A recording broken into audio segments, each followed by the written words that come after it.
बिस्मिल्लाहिर्रहमानिर्रहीम।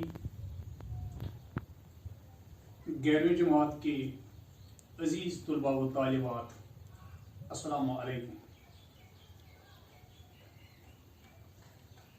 कल हमने प्रोफेसर रशीद अहमद सिद्दीकी का लिखा हुआ इंशाया दावत से एक हिस्सा पढ़ा।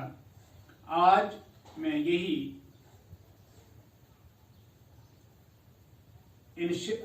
इंशाया आगे ले जा रहा हूँ, इसको जारी रखूंगा। आज ये सफ़ा नंबर 63 से शुरू करेंगे हम। ये तो मेरे अयामी जाहिलत का किस्सा था। होश संभाला तो एक मशहूर शहर में डिप्यूटेशन पर जाने का इत्फाक हुआ।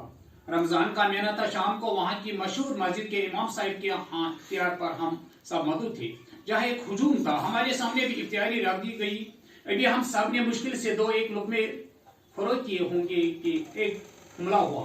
चंद सुरमा हम पर टूट पड़ी और जो कुछ सामने था उसे चट कर आगे बढ़ गई। सुरमा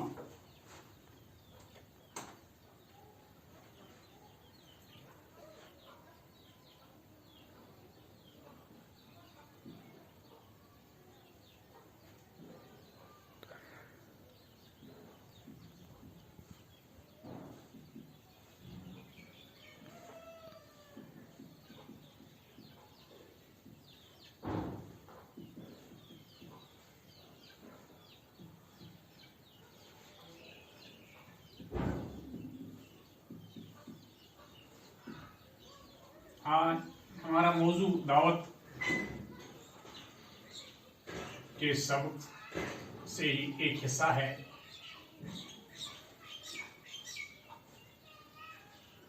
सूरमा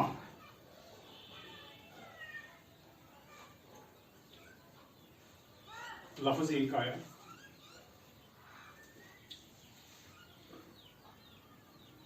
मालूम हुआ कि वहां का यही दस्तूर था कि जो चाहे जिसके सामने चाहे इफ्तारी उचित ले। ऐसा करने से मेजबान को सवाब मिलता है। हमारे साथ एक रोहिलखंडी पठान तालिब इल्म थे। वो बड़े मुतहैर हुए। मुतहैर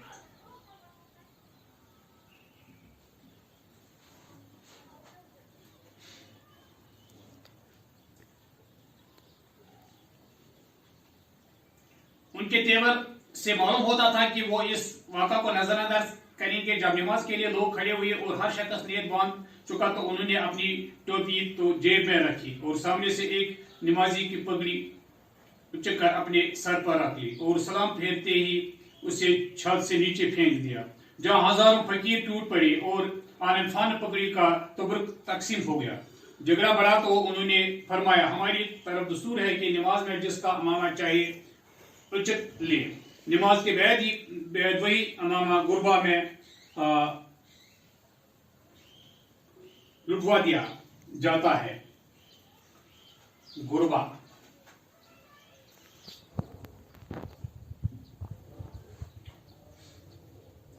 इस इमामा के जितने कर्जे होते हैं उतने ही हजार महल और बागात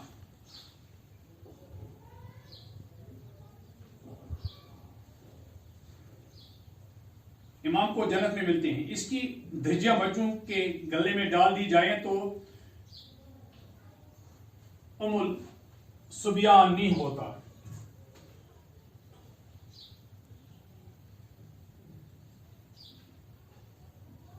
उमुल सुबियान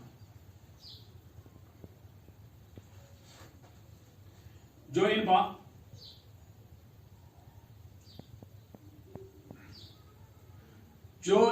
बांध लें तो उन पर जेल खाना हराम हो जाता है। बूढ़े इस्तेमाल करें तो आंतें उतरने से महफूज रहती हैं। बहरहाल इमाम साहब के कहने सुनने से मामला रक्त गुज़श्त हो गया। रक्त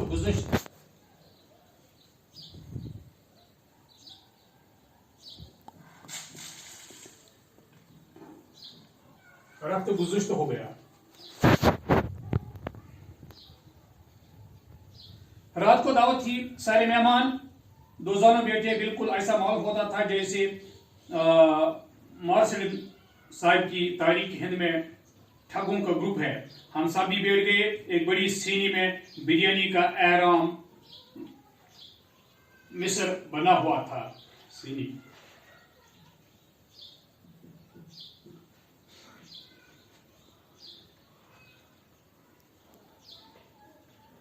जिसके ऊपर एक देगची शोरबे की अंडेल दी गई थी। लोग सीनी पर टूट पड़े और बराह रास्त दस्त दहन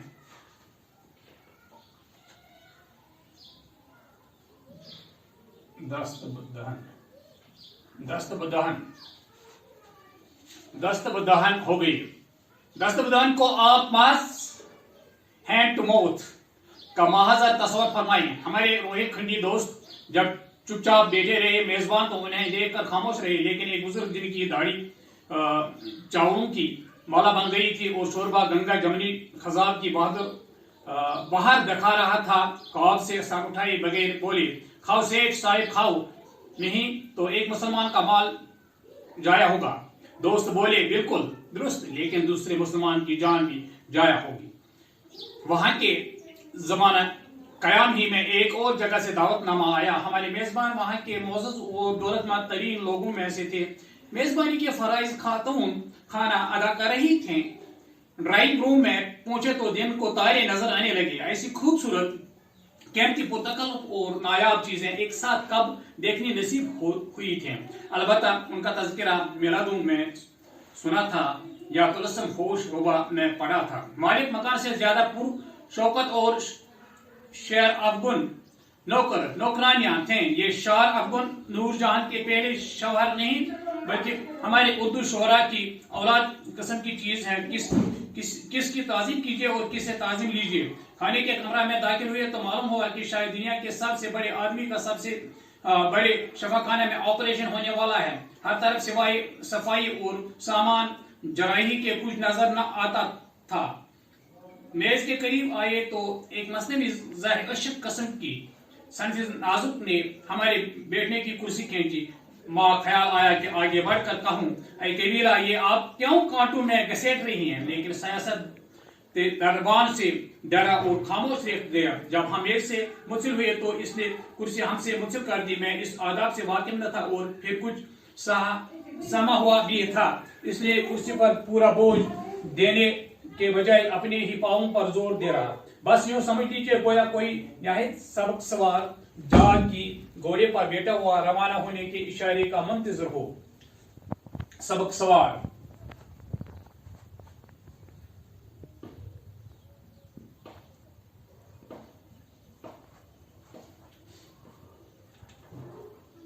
आप यकीन मानिए, अगर इस दौरान में कहीं वो गांव एक दफा और बढ़ जाए तो रूह पर परवाज होती या न होती। हमारा जिस्म जरूर परवाज करने की नाकाम कोशिश करता। खाना आया और आता रहा, लेकिन यकीन मानिए काम यारों का ये कदर लव दंदा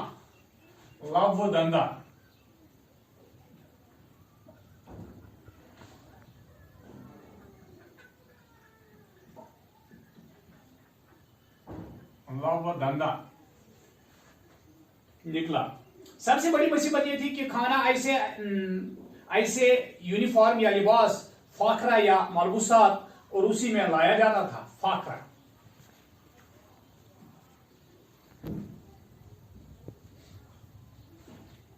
कि ये तय करने में दुश्वारी होती कि इन पर हमला किया जाए या उनकी इबादत की जाए या फिर खड़े होकर कौमी तराना गाया जाए। दूसरी मुसीबत यह थी कि किस औला से किस चीज पर हमला किया जाए। इसलिए कि जान लेने के लिए तो आप आजाद हैं, जो आला चाहिए शौक से इस्तेमाल कीजिए, लेकिन खानों के लिए तो मखसूस आलात मुकर्रर हैं। तीसरी मुसीबत यह कि जो खाना पेश किया जा रहा था इसके दूसरे अजीज अकरब न मालूम कौन कौन और थे, जिनके आदमी मौजूदगी में खाने को हाथ लगाना बड़ा गमरपन होता। मेजबान खातून को मुस्कुराने और खौमखा अखलाक बरतने से फुर्सत कहां कि वो कुछ बताएं या हम पूछ सकें। बेरों को देखिए तो जरा बख्तर और 4 आईने लगाए हुए इस तौर पर मसरूफ कार थे, जैसे बाज नालायक और बददिमाग इम्तिहान हॉल में उम्मीदवारों की निगरानी करते हैं। इस किस्म की बेरों का गौर से मुताला किया जाए तो कुछ ऐसा वहम सा होने लगता है कि कहीं कि ये कहीं न कहीं अपने यूनिफॉर्म या पेटी ठप्पों में कोई पेश कागज भी छपाए हुए हैं। पेटी ठप्पो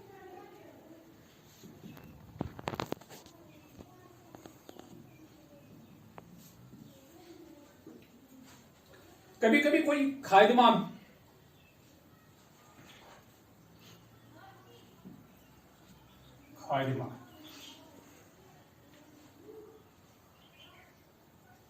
भी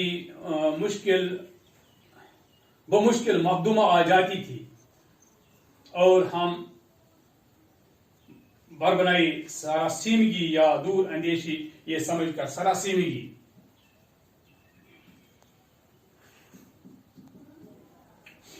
और दूर अंदेशी ये समझकर कि ये भी मेजबान किस्म की कोई चीज थी या आज नहीं तो कल इस रुतबा पर फाइज होंगी, ये हमेशा ताजीम देते या बेवकूफी की तरह मुस्कुराने के लिए तैयार रहते। खाना था कि चला ही आता था।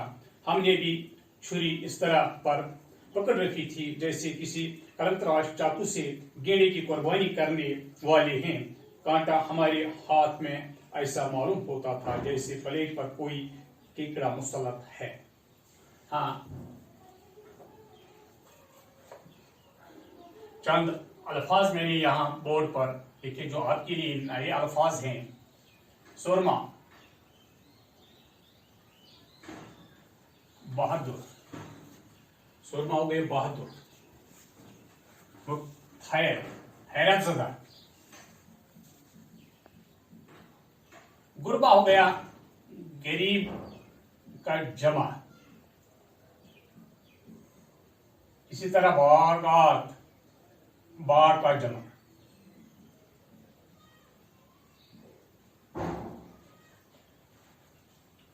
उमुल सुबियान,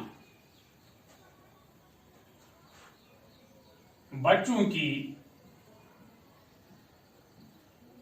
मसान की बीमारी।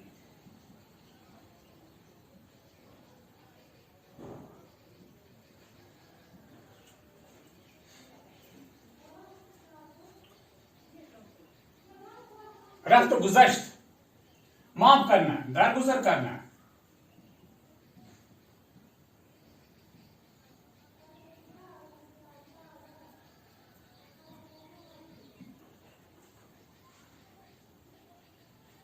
सिरी, दांत का बना हुआ।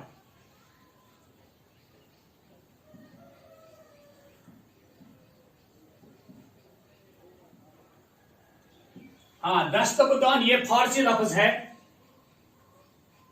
दस्तबदौन, दस्त हो गया हाथ, दोहन हो गया मुंह, हाथ मुंह में।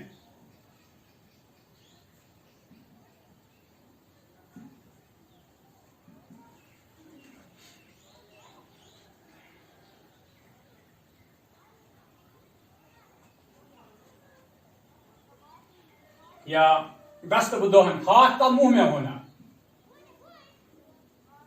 हाथ का मुंह में होना। सबक सवार, सबक सवार, तेज दौड़ने वाला।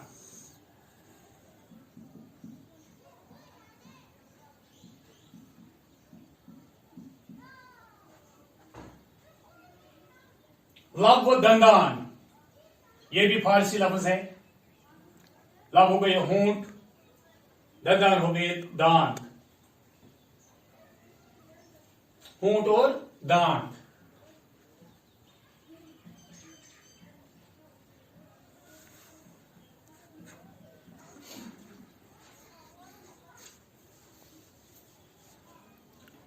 फाकरा, बेश कीमत, बहुत कीमत।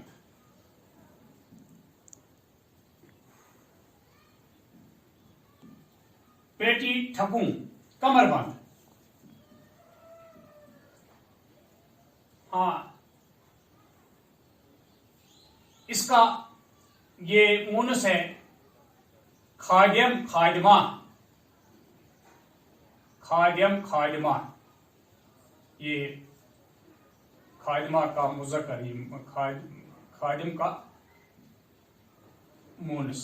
इसी तरह आपने वहां इसी के साथ मखदूमा पढ़ा, मखदूमा।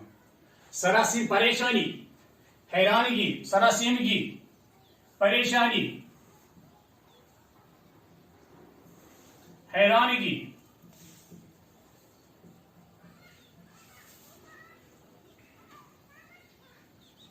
इस तरह से मेरा जो आज का मौजू, इस इंशाया दावत, जो ये इंशाया है, इससे दूसरा हिस्सा मैंने मुकम्मल किया, अभी तो ये जारी है। इंशाअल्लाह कल ये मुकम्मल हो जाएगा सारा इंशाया या ये सारा सबक। तो वमा अलैना इल्लल बलागुल मुबीन।